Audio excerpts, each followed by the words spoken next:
Hello everyone. Dr. Natasha here. I am so excited to do this monthly member call. If you guys can hear me, I'm using a little bit of new technology here. So give me a thumbs up if all is well, if you can hear me and see me.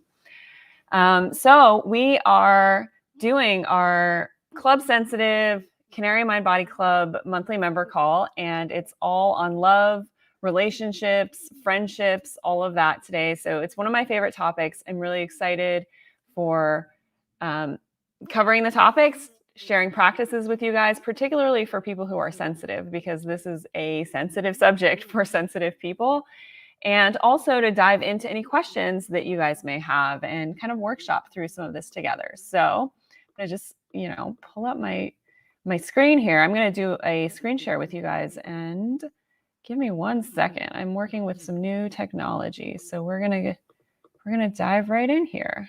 Let me know if you guys can see this. Can you see? Is anybody there? If you comment, I believe I should be able to see your comments or thumbs ups or whatever, wherever you're watching. But we're going to dive in here, and we're going to be talking all about love, friendships, and relationships, particularly as it pertains to sensitive people.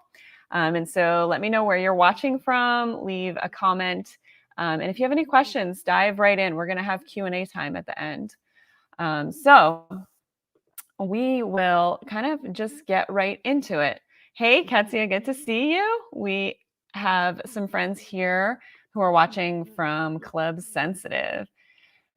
So we're going to go through some frameworks of kind of understanding how we relate to others and why relationships can be some of the most rewarding, but also sometimes the most tense or frustrating or energy draining parts of our life. So as sensitive people, as empaths, intuitives, even people who are kind of going on their own healing journey where they've just got a lot to deal with, we want to find ways of understanding ourselves and ourselves in relation to others. So I will be your host on this journey. We're going to be going through this. If you don't know me, my name is Dr. Natasha Falahi. I am the sensitive doctor, and I love teaching people about mind body health, even diving into energy psychology, functional medicine, neuroscience of sensitivity, and all of this. So we're going to go through this topic. And just to give you a quick overview, we're going to be talking about both love,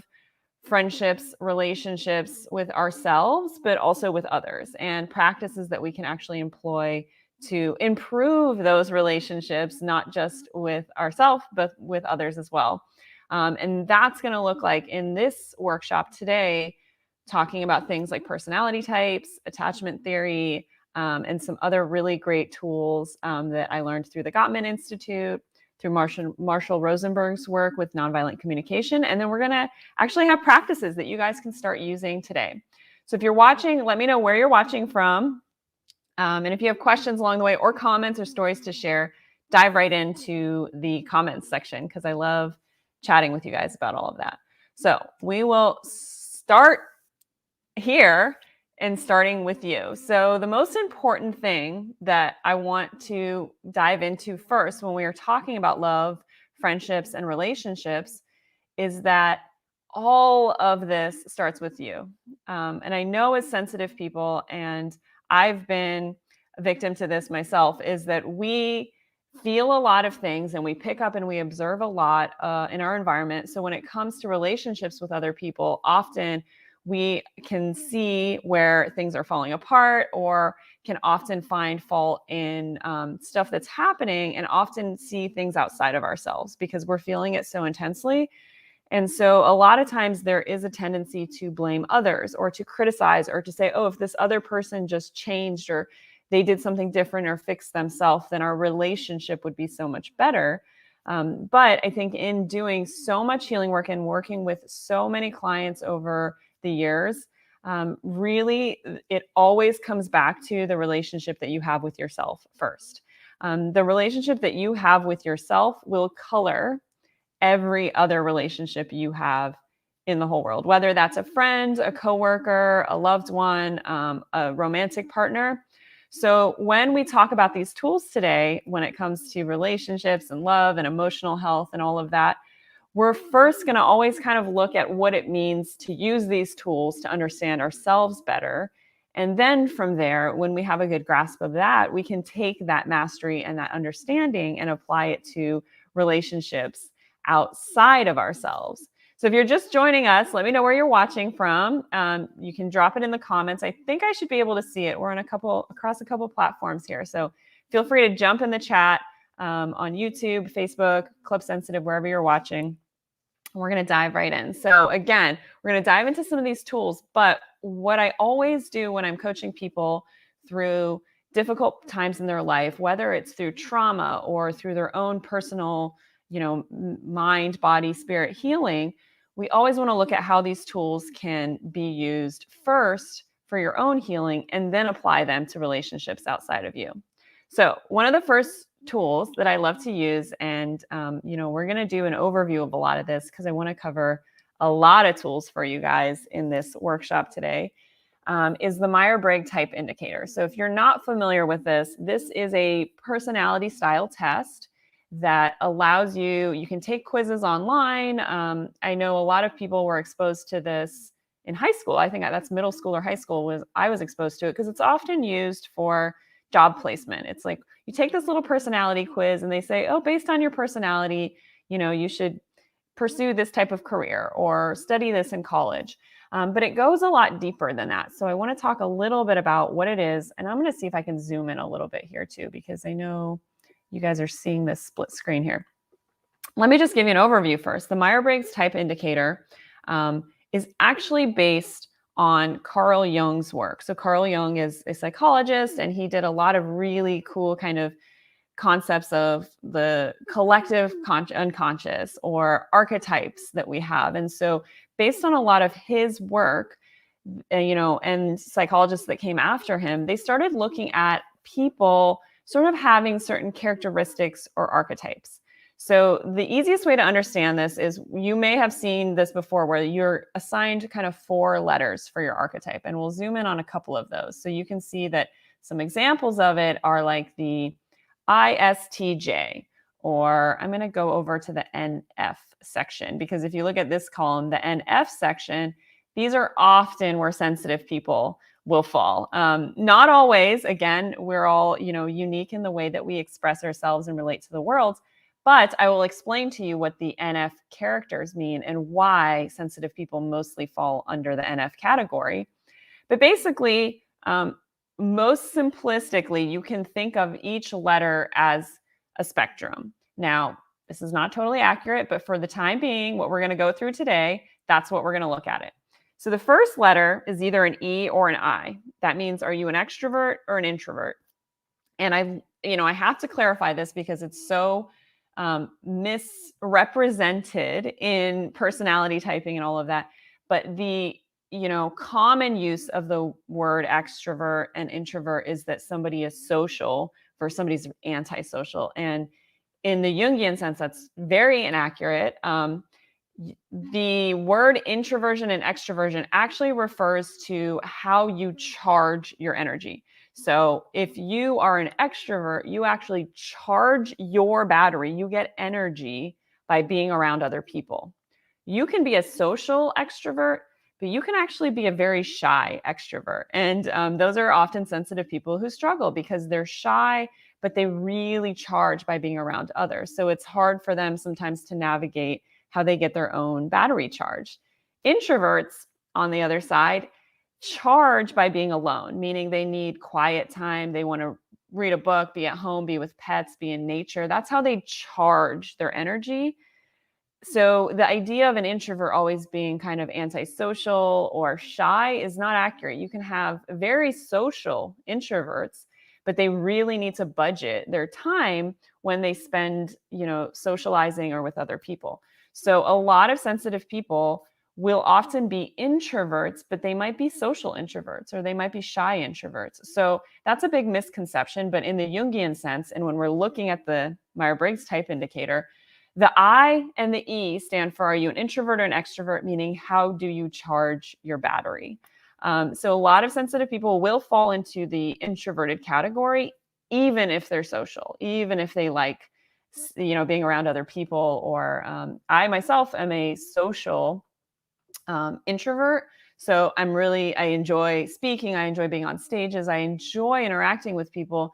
But for every interaction I have, I need 5 times that amount of alone time. And that's the difference between introverts and extroverts. Whereas an extrovert, if they stay home alone, if they're kind of have a day to themselves and they, are at home, they get drained and they're like, I need to just go walk around and be in a crowd of other people just to kind of charge myself, whether or not they're shy or social.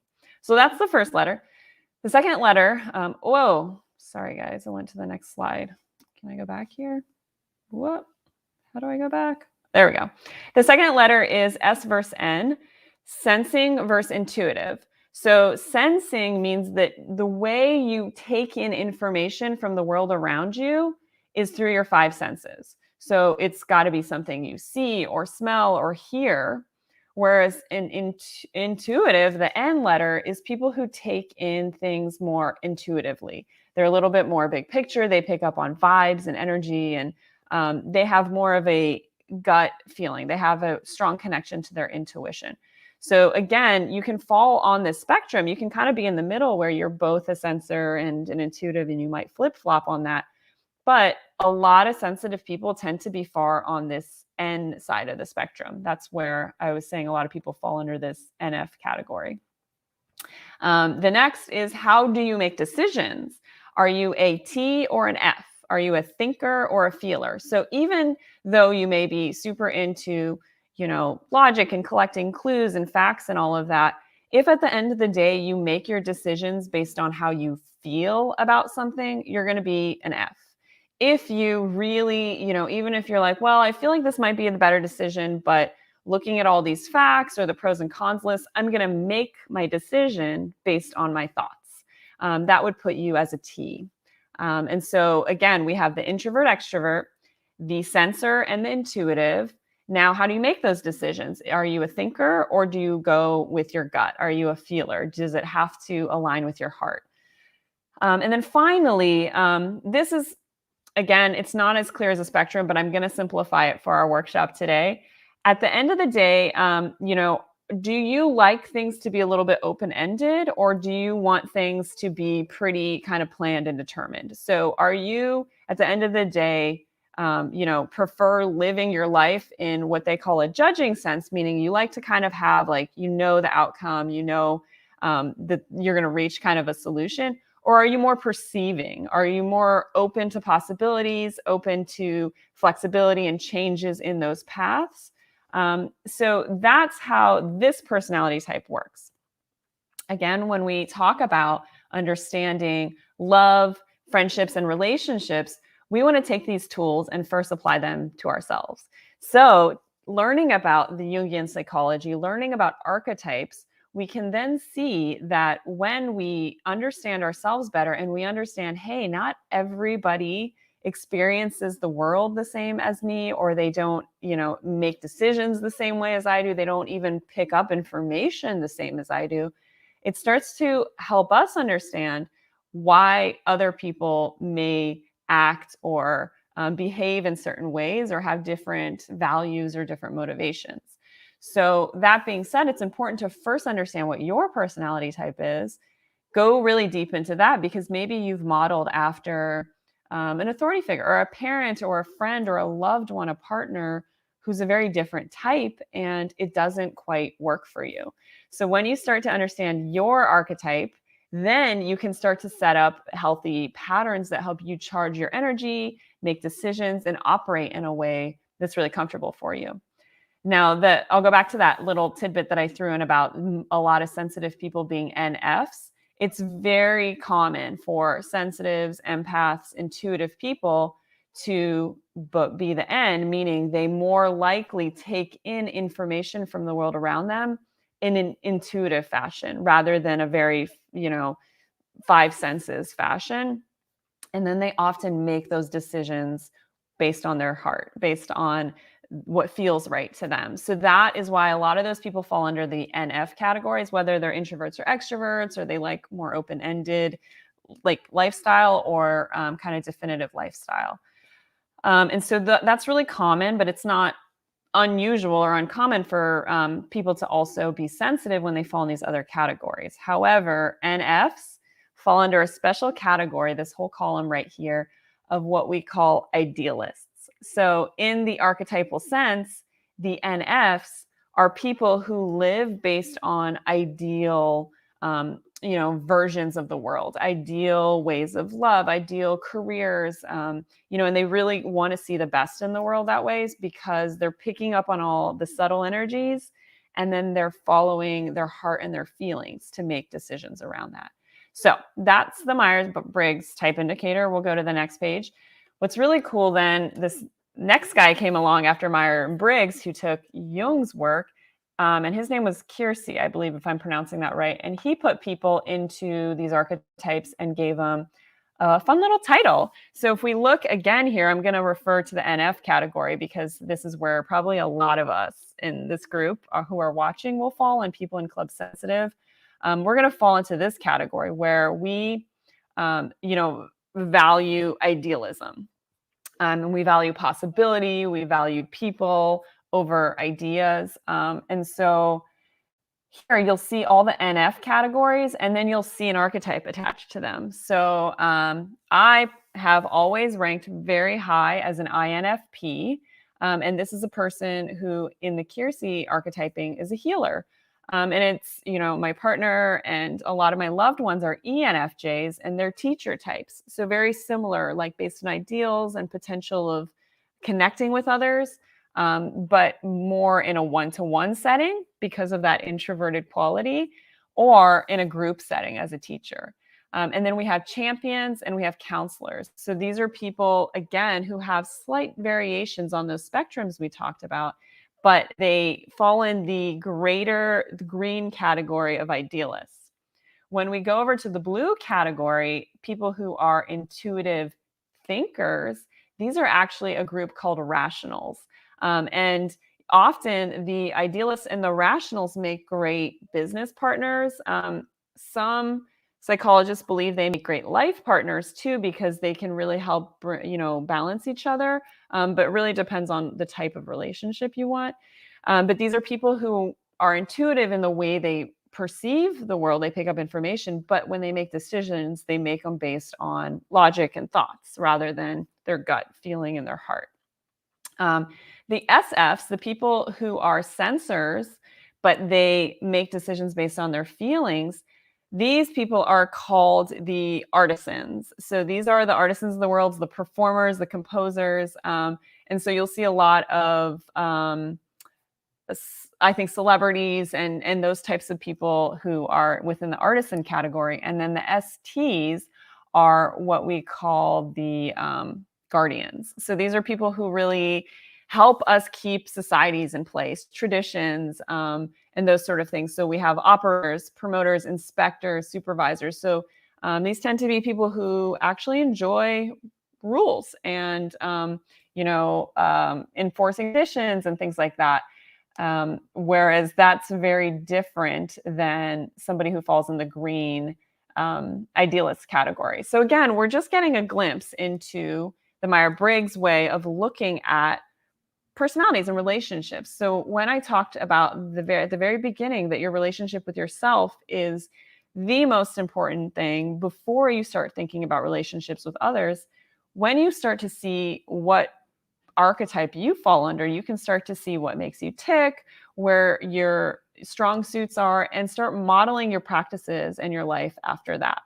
And we'll go into a deep dive of these archetypes and personalities in a different session, but this is a great tool to start using to understand yourself and how you relate to your relationships in the world, whether it's your family members or your coworkers. Another really great one that I'll only go into briefly is the Enneagram. And you guys may have seen this. There's 9 archetypes in this one.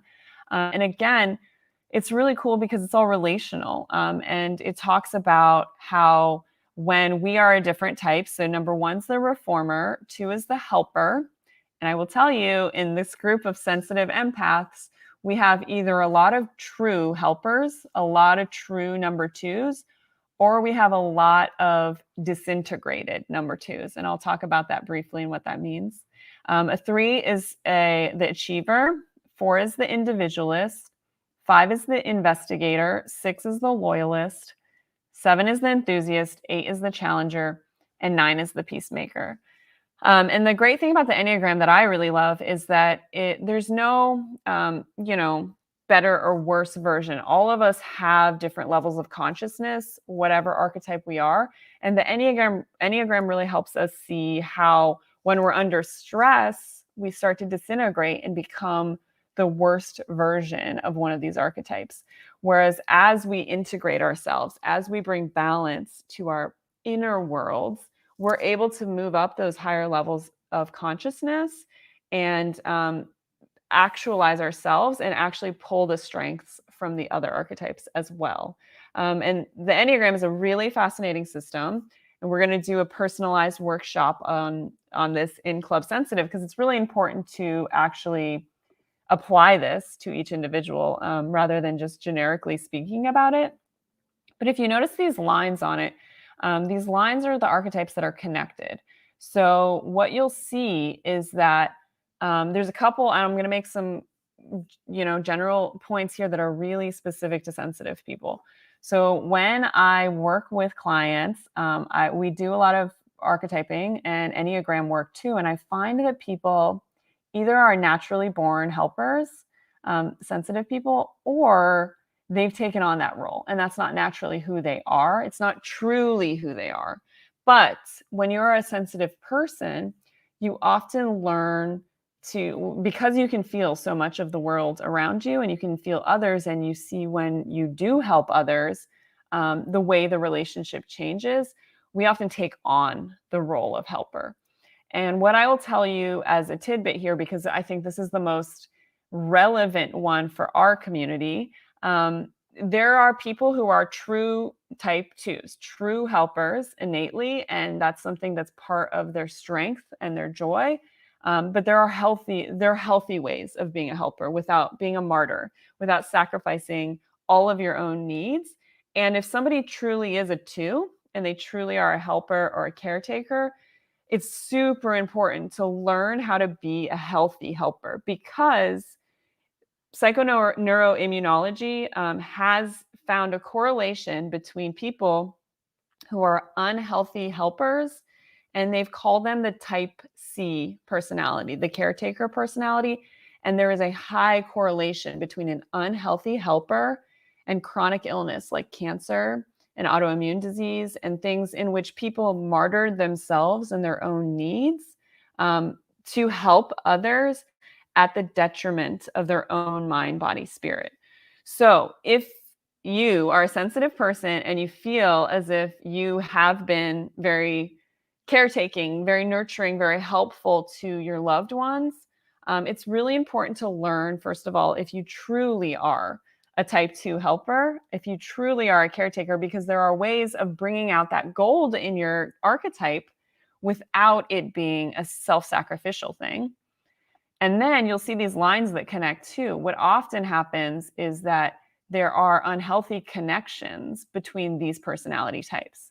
So an unhealthy helper, which we could say could be a empath or a sensitive person with unhealthy boundaries, who's just become a martyr, has a connection with a challenger. And the challenger type, it may sound as if it's not a very positive way of describing it, but they actually really are. They're the champions of the world. They're the people who are really passionate for causes, and they really help stand up for the underdogs. But an unhealthy challenger is actually a narcissist. And there is a connection between the narcissist and the empath, the unhealthy balance there. So if people have found themselves in that relationship in which they are the nurturer, the unhealthy kind of no boundaries caretaker, and they're in this, kind of bonded relationship with an unhealthy challenger, there are ways of starting to shift that by understanding your own archetype and creating a healthier, version of your own archetype. And so we'll get in, to this more, or if you guys have questions about this or you want to dive deeper in this, we can do that in the Q&A here. But I want to move forward and talk about some of these other things. So again, we have these laid out kind of in a little different way. So I'll have all of these graphics in Club Sensitive for people to download, and have the worksheets for them to kind of work on, and the links to the quizzes in Club Sensitive. So if you feel like you missed something, you can always download them in the club portal. Next, we're going to talk about attachment theory. So this is super important to understand your own attachment theory, your own attachment style, and then apply it to any sort of relationship we're in. So essentially, there are two categories of attachment, and this is based on, when we were younger, when we were learning sort of independence, and we needed to be attached to a caretaker or a parent or somebody that we were dependent on for survival. We learned certain aspects or tools that when we behaved in certain ways, this would help our survival. The two major categories are secure attachment and insecure attachment. So the secure attachment is obviously the kind of healthy way of understanding, well, I'm dependent on others, but I can also gain a level of independence myself.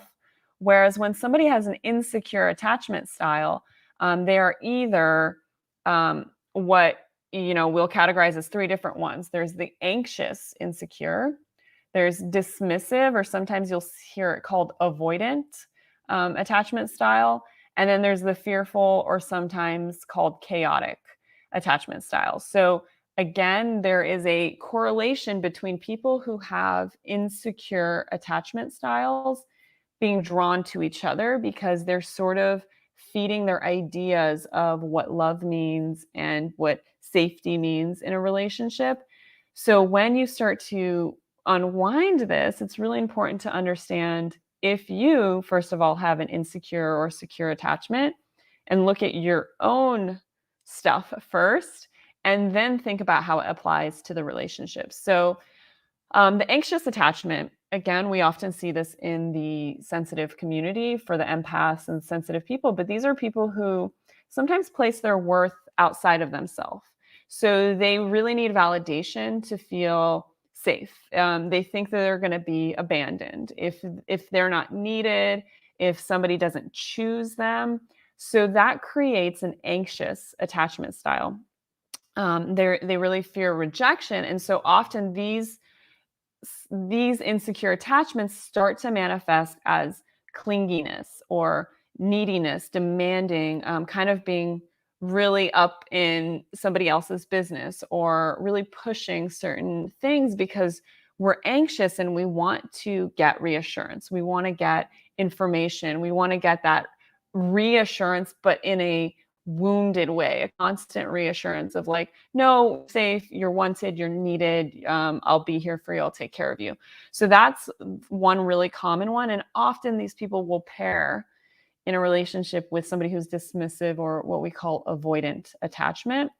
And this one is where the person learned that being vulnerable was a sign of weakness. And this was something that was against their understanding of survival. So if they showed weakness, if they opened up, if they, they really kind of struggled. So what they do is they pull away and they withdraw, and they act overly independent in that they don't need anybody. They're fine on their own.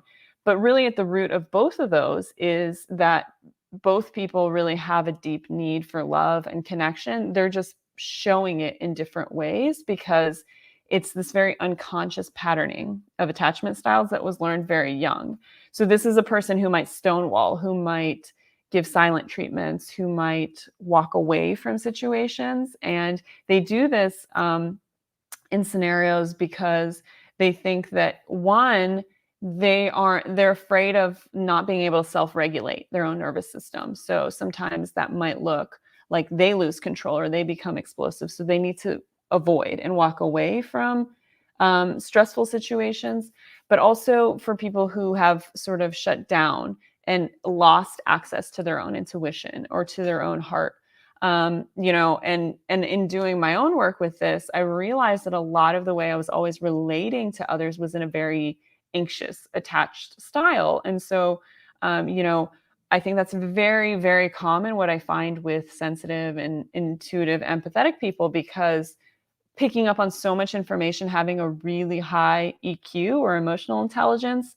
We're constantly feeling our feelings, wanting to share them with others, and wanting to hear theirs and connect with their feelings, which isn't always the case. It is a common presentation of sensitive people, but it can go the other way. Like I said, if there's a traumatic scenario where in youth or in childhood, it was taught that, showing your feelings is a sign of vulnerability. And somebody who's really sensitive starts to think that, well, I need to guard that. I need to protect that.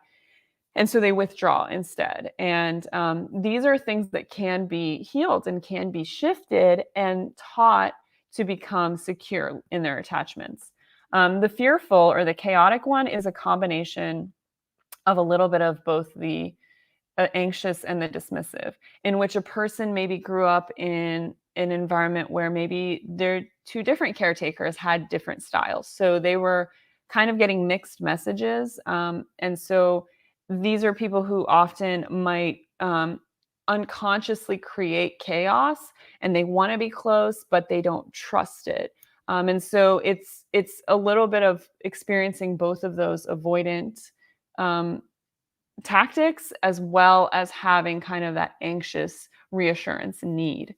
And so it's really, really fascinating. This is just the introduction of what it might look like, but there are tools, there are ways to start shifting this in yourself first. And when you start to look at your relationship with your attachments and how you understood love, then it starts to automatically shift any sort of trauma bonds that you created in relationships, and people can start to heal together as you do that work internally. And so these are things that there's also counselors and specialists that work with relationships or couples. But like I said again at the beginning, when you start to look at what does it mean to be in a relationship, what does love mean, what are my friendships like, it's really important to always start with yourself and identify where you have conscious or unconscious patterns and behaviors in these sort of things. So again,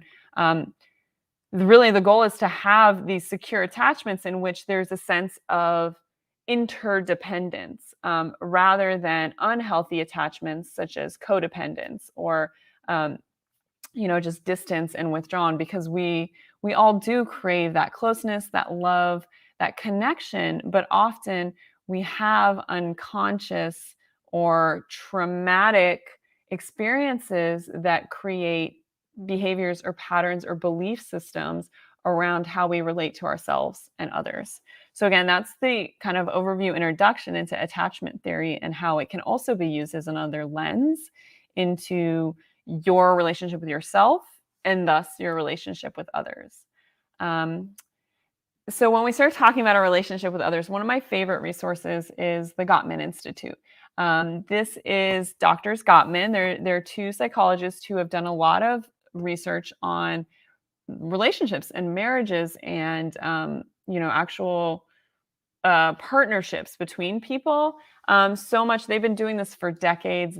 They had a big thing. I don't remember what decade it was in. I want to 70s, 80s. I don't know, 70s, 80s, or 90s, called the Love Lab, where they actually had couples come live in a home or hotel sort of scenario, and it was sort of a I don't want to call it Big Brother because it wasn't that creepy in that way, but they were doing research in which they were watching and monitoring couples as they navigated their relationships.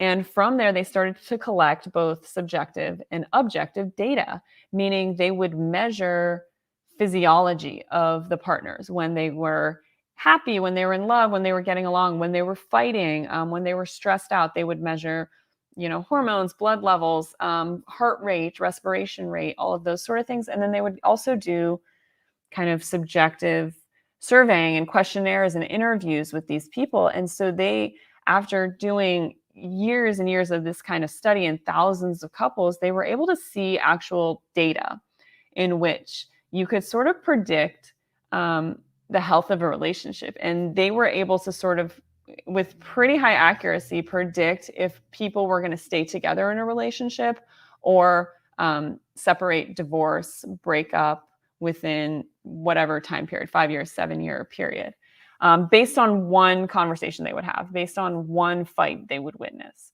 So what they did with this information is really fascinating. They actually put it together in a very data-driven, um, model of understanding how relationships work. And so they have a lot of concepts here that I'm going to zoom in a little bit on. And we're going to talk about some of those practices that you can start employing for relationships. And it's not just romantic relationships, but anywhere where you want closeness and intimacy with a person. But they have this thing they call the Sound Relationship House. And it's really built on a lot of these concepts that are unique within their trainings, but I'm going to talk about a couple of them here. And one of them is love maps. And so love maps is this idea of kind of knowing the inner world, the inner topography of your partner's psyche, of their emotional world, their mental world. And so they found that partners who had really detailed love maps of each other's experience actually were able to have a strong foundation in which they could start building these other things on. And so this is a sort of scenario where, if you ask a question like whether it's a friend or a partner, you can say like, what's their favorite food? Who's their favorite family member? What is one of their fondest childhood memories?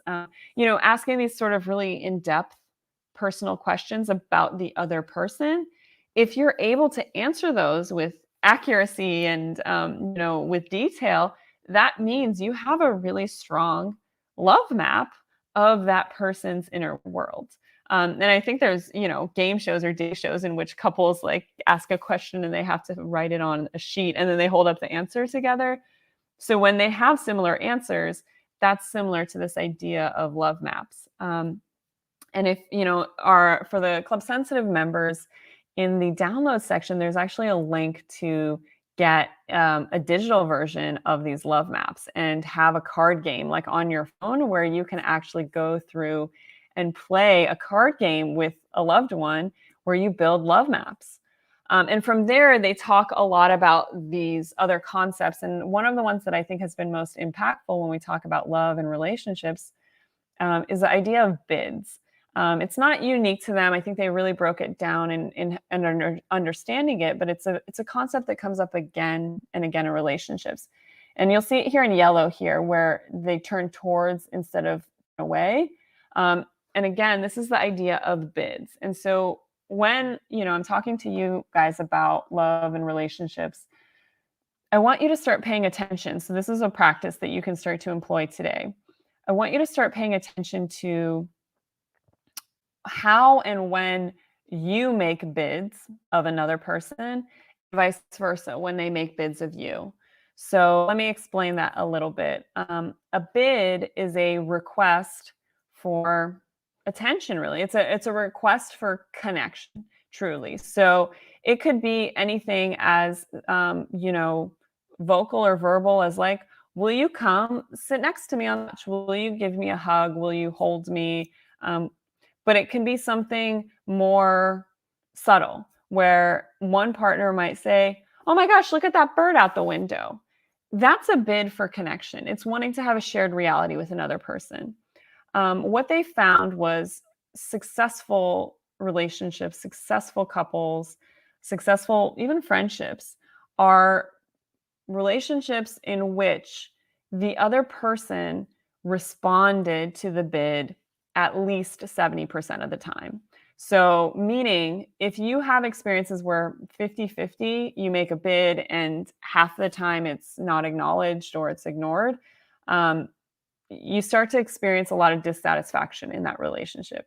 And if you go even further than that, if maybe 10, 20, 30% of those bids that you make are responded to, the other 80, 70% of them are not responded to, this is where dissatisfaction really grows and disconnect happens in relationships.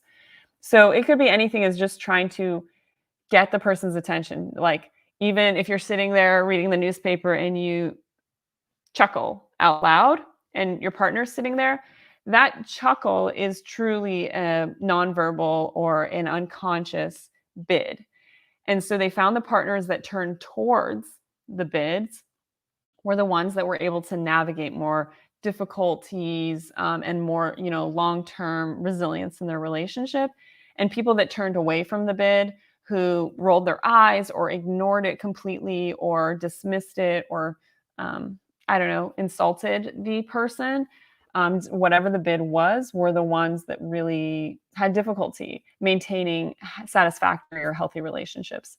So I want you to start thinking about that now. Like, first of all, how do you make bids? Is it verbal? Is it nonverbal? Do you try to swipe your hand against your partner so that they'll feel you there and you'll hold hands? Or do you verbally ask, hey, will you hold my hand?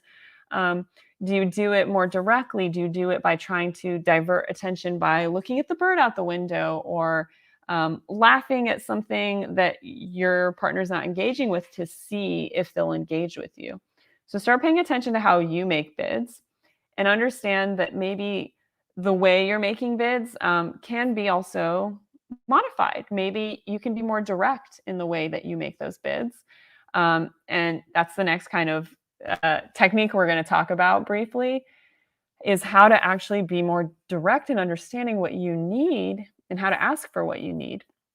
And then pay attention to how your partner makes bids, and are you turning towards them or are you turning away from them? Even if it's something that you're not interested in, they might be making a bid. Like, say, I don't know, you have a partner who's really into football, and you're not into football, but they, get really excited, or they want you to watch with them. If you're constantly turning away from that, it's going to feel really difficult and disheartening for your partner. It doesn't mean that you have to engage in things that you don't want to engage in. Even acknowledging, saying, "Oh, that's nice, honey," or just doing something to turn to them, but not necessarily changing your whole, actions for the day. But the idea of ignoring someone, scoffing, making a snide comment back is an example of turning away. So, these are just really interesting ways of starting to look at how we interact with people and how it impacts their experience in the relationship that we have together. So, again, as we're just kind of going over the basic concepts of a lot of these more in depth techniques, we'll get into the sound relationship house in a future workshop. But I just wanted to share some of this stuff with you because it's super fascinating. But as you can see, as they build a house, you really need these foundations. Positive perspective. I skipped the sharing fondness and admiration. So the idea of like complimenting your partner a lot, being really proactive in that, helps you build a strong foundation. So then when a conflict arises, you can manage conflict better, and you can support each other's dreams better, and you can create a shared meaning and experience. So they kind of have a nice data-driven system of connecting with people emotionally. And so I want to get to one of the tools, as we're wrapping up towards the hour of this workshop. I want to get to one of the tools that is one of my absolute favorites, because I have found it to be the most easy to apply technique for sensitive people. So sensitive people who already have high emotional intelligence often just have that as a natural skill, but we're never taught to really use it and harness the power of it. So we end up sometimes just being overwhelmed by the amount of feelings we have and feelings we pick up from the world around us, rather than having necessarily a structured understanding of it. So nonviolent communication, or NVC by short, is, for me, one of the most life-changing tools that I've learned. And when I work with clients, when I teach them the step-by-step approach of how to use NVC, I think 95% of the time, my clients report to me that this was their favorite part of what they learned in working together, and it was the most helpful. They were able to use it right away. So I'm going to do a deep dive workshop on NVC, because it's just that good. But we'll be doing that in Club Sensitive later. So if you're not a member of Club Sensitive, be sure to join so that you can do this workshop with us. But the 4 basic components of nonviolent communication are, and I'll just walk through this. it was developed by a man named Marshall Rosenberg, who was frustrated with kind of the psychotherapy approach of like Freudian childhood trauma and everything being, something that happened because of your parents or your childhood. So he wanted to really address a way for people to access what was going on for them and connect with others in a compassionate, nonviolent way. And there's so many subtleties, so much amazing stuff that this tool has to offer, this technique does. But the four major components of a nonviolent communication is an observation, statement of a feeling, a statement of a need, and a request. So when I was talking about, how do you make bids? And there are different ways of making bids. So it's not, there's a lot of ways of understanding yourself and your partner. NVC is a really great way to start to think about that. And I would say the word bid is called a request in this technique. But I'm going to go through the four components, and I have a worksheet for my Club Sensitive members that I will share with you guys. It looks like this. It's a really easy fill in the blank worksheet that you guys can download in the portal, and I will show you how to use it. This has been literally the favorite tool of all my clients who I've ever worked with. But we're going to go through the subtleties real quick of these 4 steps are. So in NVC, when something happens, anything, it could be a happy, positive experience or a tough, tense, negative experience. First, what you do is you make an observation of what happened. And when I say observation, it's not where you just kind of go off on a rant about your version of the story. An observation is very specifically, it's really quite sterile. It's what happened in that if you recorded this with a video camera and you showed the scenario to 1,000 people around the world in different cultures and different languages, they would all describe it the same way.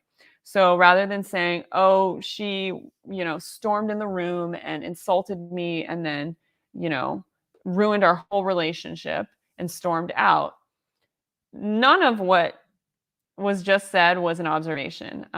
It would be a lot more sterile, like a woman walked in the room, we talked about something, and then she walked out. So there's no judgment, there's no interpretation around what's going on. The flip side of an observation is a story. It's kind of that, interpretation that we have of what happened. And what we want to do in this first step is separate our story from the actual observable, objective things that happened. If somebody did say something to you, rather than interpreting it like, oh, she insulted me, she, whatever, you kind of blamed me, she rejected me, you actually just quote and repeat what they said. So you make the observation, then you say an I statement. I think we've all heard this in a lot of places, but you don't talk about the other person at all. You talk about your feelings. And what's really interesting in NVC is that feelings are really simple when it comes down to it. They're very primal. When I was learning this, a really eye-opening thing that helped me understand feelings was that feelings last 30 seconds to 5 minutes. And anything longer than that is a story of suffering that we're holding on to. So when you say, like, I feel sad, I feel mad, I feel angry, I feel confused, or I feel excited, these are all very visceral responses that are happening in our body. We're usually having hormones or chemistry that go along with it.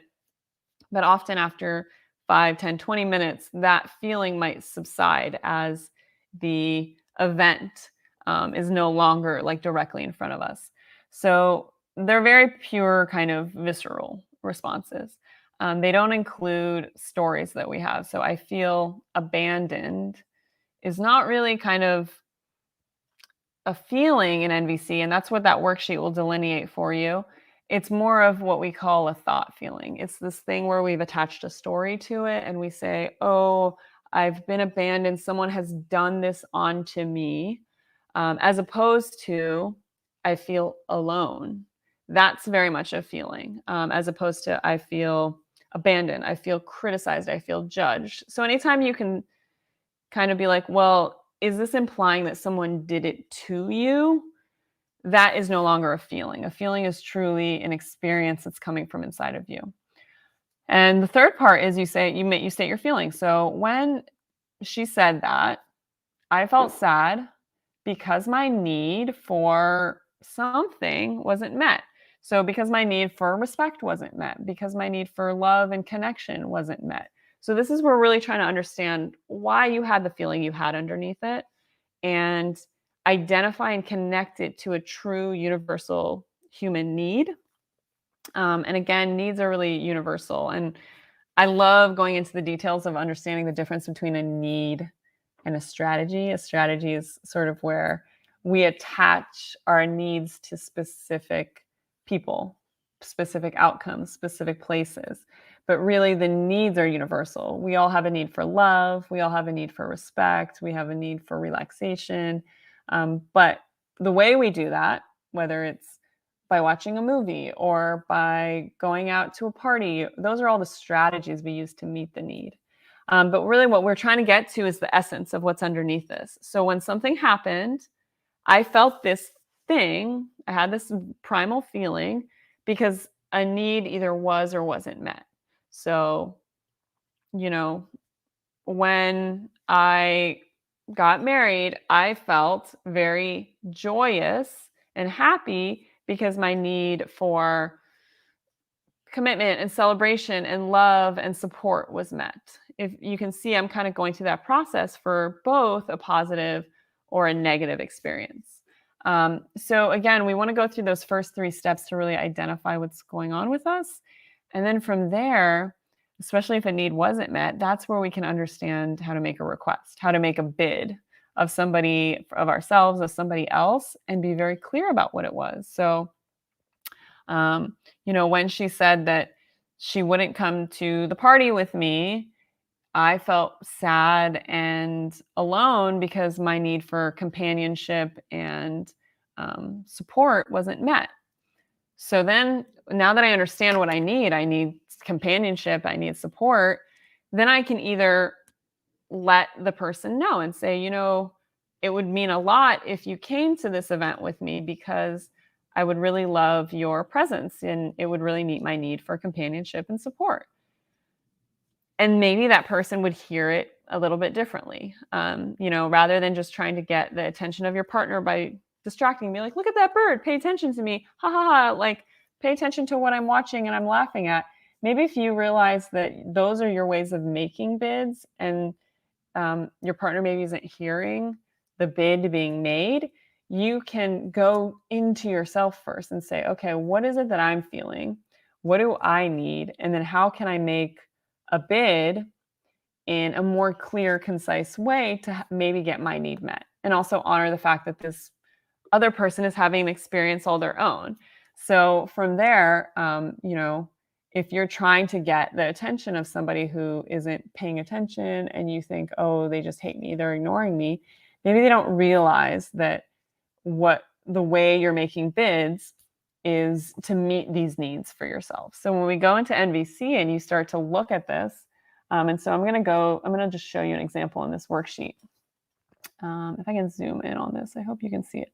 So again, when I see, when I hear, when I notice, you state the observation, I feel, and then we have this huge list of feelings. So these are feelings when our needs are satisfied and feelings when our needs are not satisfied. And I honestly like to stick to these headings, these capitalized ones, because they help me just keep it clear. They help me stay out of my stories and my judgments. So, usually we need to use this technique when our needs are not met. So I'm going to go to this column. So when this thing happened, I felt annoyed. I felt sad. I felt embarrassed because my need, and we'll go down to some human needs, because my need for connection wasn't met, because my need for authenticity wasn't met. Let's go over here, because my need for freedom, my need for self-expression. So when we are able to really see what's going on underneath it for us, we stop acting out of kind of weird stories we have ourselves of what's going on. Again, this is a very, very amazing, in-depth technique, but I wanted to introduce it to you guys because this is something that I'm going to be teaching a workshop on later, step by step of how to use it, and we're going to spend the whole time going through examples of that. But if it's something that's starting to resonate with you, um, I love showing this to sensitive people because we have such a gray toned experience of our feelings and our emotions and picking up on other people's feelings and emotions, that as soon as we start to learn these tools, it becomes so easy for us to implement ways to communicate in a healthier, nonviolent way, to uphold boundaries in much healthier ways. And the reason I put this image here, and I'm going to zoom in on this one, the jackal and the giraffe, was because when Marshall Rosenberg would do circles where he'd be teaching people about this, he would talk about the jackal and the giraffe, and he actually would use puppets. He would put little animals on his hand, and he would use them. And the concept behind this is that, he thought the giraffe represented the most nonviolent, compassionate animal because it was the land animal with the biggest heart and the highest perspective. So if you can imagine in a scenario, if you can be a giraffe and you can really open up your heart and start to empathize with another person's experience and really start to hear what their feelings and their needs are underneath the surface, despite what they're saying. They could be yelling, they could be cussing, they could be acting out, they could be ignoring you completely. They could be off in a different room being an avoidant, dismissive attachment person. But if you, as an empath, as a sensitive person, can hear underneath that and start to hear the feeling and the need, it can, first of all, calm any sort of stress or anxiety that you might be experiencing, because you don't have to take it personally. You can realize that whatever they're doing, the way they're acting, is completely their stuff. It's completely because they're trying to get their needs met. And this is the best way they learned how. They haven't learned techniques to actually meet those in healthier ways. So you can be that giraffe. And the jackal, on the other hand, is more of kind of a cunning, survival oriented animal. But at the end of the day, it's just a being who's doing the best it can to survive, to use the tools that it was given. So in all scenarios, sometimes we're all giraffes or jackals ourselves. And to have that kind of compassion for people really helps us understand that big picture. So in the download section of the mini guides, you're going to get this worksheet, and you're also going to get 6 practices that you can use for 6 hours a week to improve relationships that go really specifically into the Gottman's approach to how to better your relationships by doing something 2 minutes in the morning, 20 minutes in the afternoon, and walk through those practices.